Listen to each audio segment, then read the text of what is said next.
అండి అందరికీ వరలక్ష్మి వ్రతం శుభాకాంక్షలు. ఆడవాళ్ళందరికీ ఎంతో ఇష్టమైన పండుగ, శ్రావణంలో వచ్చే ప్రతి ఒక్క పండుగ. శ్రావణ మాసం అంటేనే ఆడవారికి ఎంతో ఇష్టమైన పండుగగా చెప్పవచ్చు.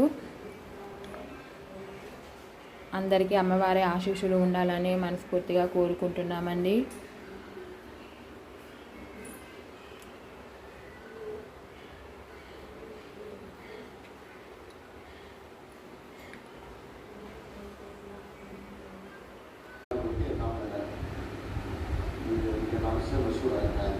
అయితే వచ్చారండి. మా వీడియో నచ్చితే లైక్ చేయండి, షేర్ చేయండి, సబ్స్క్రైబ్ చేయండి.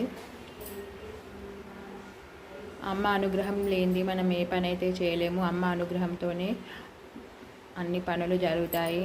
అందరికీ దేవుని ఆశీర్వాదం ఉండాలని మనస్ఫూర్తిగా కోరుకుంటున్నాము. మా వీడియో మీకు నచ్చినట్లయితే లైక్ చేయండి, షేర్ చేయండి, సబ్స్క్రైబ్ చేయండి. బాయ్ అండి అందరికీ.